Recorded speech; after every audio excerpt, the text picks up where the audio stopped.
South ఇండియాలోనే biggest sorry store మన Varahi silks మన విజయవాడ ఎంజీ రోడ్ లో డిసెంబర్ 4వ తారీఖున ఘన ప్రారంభం. ప్రభుత్వం గురించి చెప్పే ఉద్దేశం మాకు లేదు. అదొక రాక్షస ప్రభుత్వం. మంది ఇది శ్రీరామ రాజ్యం అనేటువంటి ఈ రాజ్యంలో ఏదో వెసులుబాటు జరగకపోతా ఈ రైతు గారి ఉద్దేశం మీద మిమ్మల్ని ఇక్కడ తీసుకురావడం జరిగింది సార్. మాకు ఏదో మంచి జరుగుతుందని ఆశతో ఉన్నాం. మా అదృష్టం ఏంటో కానీ ఈవేళ మీ కాలనీ ఇక్కడ పెట్టించాలనుకున్నాం. మా సంకల్పం చాలా గొప్పది. ఖచ్చితంగా మీరు వచ్చారు, చూశారు, చేస్తారు.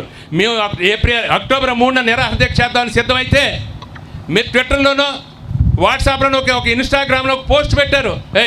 నేను వస్తున్నాను, నేను చూస్తాను, నేను చేస్తానన్నారు. దానితోటే మేము అక్టోబర్ 3ని వాయిదేసుకున్నాం సార్. నీకు ఆ భగవంతుడు ఆయురారోగ్యశ్రేయులు భోగభాగ్యాలు 100 ఏళ్ళు బ్రతికి ఈ రాష్ట్రాన్ని సుభిక్షం చేయాలని మనసా వాచా కోరుకుంటూ thank you to all sir. Actually Shankaraguptam drain అనేది ఈ ఏదైతే డ్రెడ్జింగ్ చేశారో ఈ డ్రెడ్జింగ్ మిగతా 8 కిలోమీటర్లు చేయకపోవడం వల్ల ఈ ఉప్పు కాలం నుంచి వచ్చేటటువంటి వాటర్ అంతా కూడా ఈ గ్రామాల్లోకి వచ్చి మా పంట పొలాలు కొబ్బరి చెట్లన్నీ కూడా చనిపోవడం జరిగింది సార్. అలాగే ఈ బిల్డింగ్స్ ఏవైతే ఉన్నాయో ఈ వాటర్ చేరిపోవడం వల్ల మా బిల్డింగ్స్ కూడా పునాదులు తుప్పుపడడం కూడా జరుగుతుంది సార్. అలాగే మేము తాగేటటువంటి డ్రింకింగ్ వాటర్ కూడా కంప్లీట్గా సాల్ట్ వాటర్ అయిపోవడం వల్ల అది తాగే వాటర్ కూడా పాడైపోయింది సార్. అలాగే దీనికి మాకు ఒక కొబ్బరి చెట్టు ఉంటే ఇంటికి ఒక కొడుకున్నట్టే సార్. అలాంటిది మొత్తం కంప్లీట్గా మా తోటలన్నీ కూడా పాడైపోవడం వల్ల మేము చాలా నిరాశతో ఉన్నాం సార్. కొబ్బరి చెట్టు గురించి ఇదే చెప్తాను. ఇంటికి పెద్ద కొడుకు లాంటిది. అంటే కొడుకు ఎంత సంపాదిస్తాడో తెలియదు కానీ కొబ్బరి చెట్టుని కరెక్ట్గా కాపాడకుండా అది మీరు అన్నట్టు ఇది 100 సంవత్సరాలు 40 సంవత్సరాలు 100 సంవత్సరాలు బతికే చెట్లు ఇవన్నీ ఉన్నాయి. ఇది ముందు నుంచి అంటే నేను అర్థం చేసుకున్నానంటే నేను గత టీం అందరితో కూర్చొని పేషీలో ఉన్న అధికారులందరితో కూర్చొని రిపోర్ట్స్ అన్ని తెప్పించుకుంటే అంటే 50 మీటర్లు శంకరగుప్తం డ్రైన్కి ప్యారలల్గా ఉండే గోగన్న మఠం డ్రైన్ గత ప్రభుత్వంలో దాదాపు మాయమైపోయింది అన్నారు. ఇది నిజమేనా? అలాగే 50 మీటర్లు వెడల్పున్న డ్రైన్ ఆక్రమణలు 3 మీటర్లు తగ్గిపోయింది అన్నారు. అలాగే కొన్ని చోట్లేమో ఆక్రమణలు ఉన్నాయన్నారు, కొన్ని చోట బాడీ సిల్టేషన్స్ ఉన్నాయన్నారు, కొన్ని చోట అడ్డుకట్లు. ఇవన్నీ కలిపి సహజ సిద్ధంగా ఉండే న్యాచురల్ ఫ్లోని దెబ్బతీసాయి. దీని ఫలితంగా ఈరోజు రివర్స్ ఫ్లో జరిగింది. భూగర్భ జలాల్లో రివర్స్ ఆస్మోసిస్ ప్రభావంతో ఉన్న ఉప్పు పెరుగుదల తదనంతర పరిస్థితులకు దారితీసింది నాకు రిపోర్ట్ ఉంది. అలాగే ఈ సాల్ట్ ఇంట్రూషన్ ప్రాంతంలో బయోడైవర్సిటీని జీవ వైవిధ్యాన్ని పాడు చేసింది. సాయిల్ ఉన్న pH పూర్తిగా మారిపోయింది.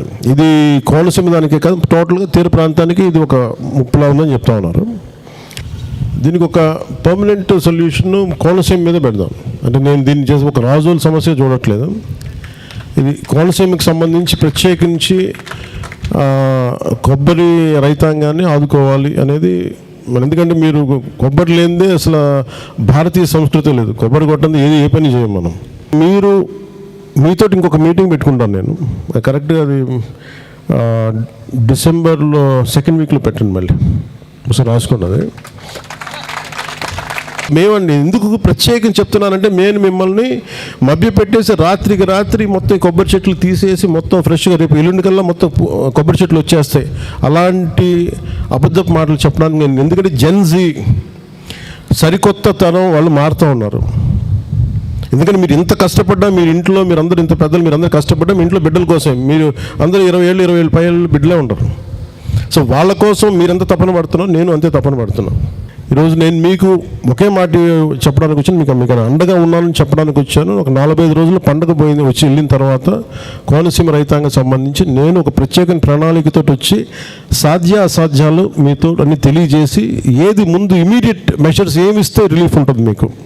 అలాగే కోకోనట్ బోర్డు కానీ వీటన్నిటి మీద ఒక స్టిపులేటెడ్ టైం లైన్లో ఒక నిర్ణీతమైన సమయంలో నేను మీకు ఏమేం చేస్తామని ఒక ప్రణాళిక మీకు మీ ముందు వివరించి చెప్తాను. 41 పండుగ తర్వాత మళ్ళీ ఒక 14 రోజుల తర్వాత ఇంకొక మీటింగ్ పెట్టండి నాకు.